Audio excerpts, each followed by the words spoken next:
What so far we have seen here is that in NGS machines there is phasing, there is dephasing, so you add up nucleotides, you remove nucleotides. So in this way you are consuming a lot of chemicals.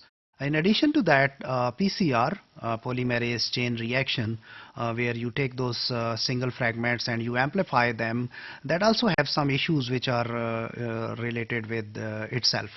So there are some technologies which are not purely NGS or second generation sequencers.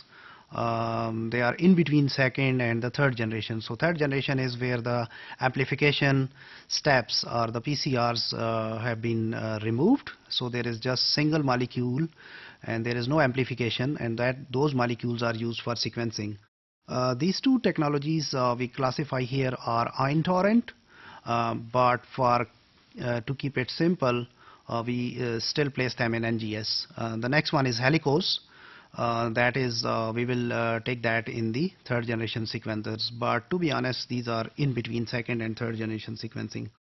Ion torrent, it's a non-optical sequencing. There is no picture taking, there is no camera movement, so the time is saved. But still it's using emulsion PCR.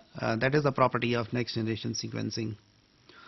Helicose genetic analysis system uses single molecule sequencing, but at the same time it's kind of using approach which is similar to Illumina.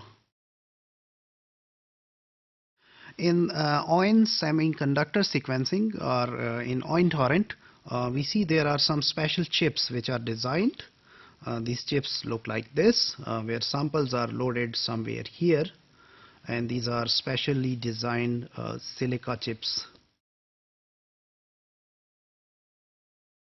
There are three types of chips. Number one is 314, so that can produce up to 20 MB of data. 316 go for 200 MB, and 318 can capture 1 gigabases. If we see the cross section, there is a micro machine wells where the samples are loaded. We do have an ion sensitive layer down there, and then we do have another layer that is called as proprietary ion sensor. So the beads are loaded into the wells of these sensors, and the beads, they contain those clonally amplified single molecules which are of the same type. So same molecule amplified many times, so it is there in those beads. And these molecules then they are exposed to the nucleotide. So whenever a nucleotide is flown, if it gets incorporated, it releases the hydrogen ion. So this hydrogen ion is then goes through different layers of sensitivity, and it is then detected. So here we see there is a polymerase coming and the nucleotide is being incorporated. So if it gets incorporated, then there is a release of hydrogen ion, and then obviously down below we see the signal which is being generated. If there is no hydrogen ion generated, nucleotide went there, but it did not get incorporated, so there is no hydrogen ion, so it means this nucleotide was not there. Here we see a situation where we see two hydrogen ions are coming, so it means the same nucleotide was incorporated twice. So there is a duplet which is present. The same way we can see the signal strength is stronger as compared to the previous one. So ion semiconductor machines, they claim to be the fastest since there is no picture taking, no camera movement.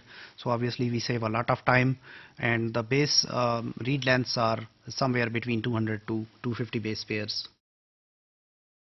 So far what we have seen here is that in ion semiconductor machines, the sequencing is done by capturing the hydrogen ions which are released after the base is incorporated.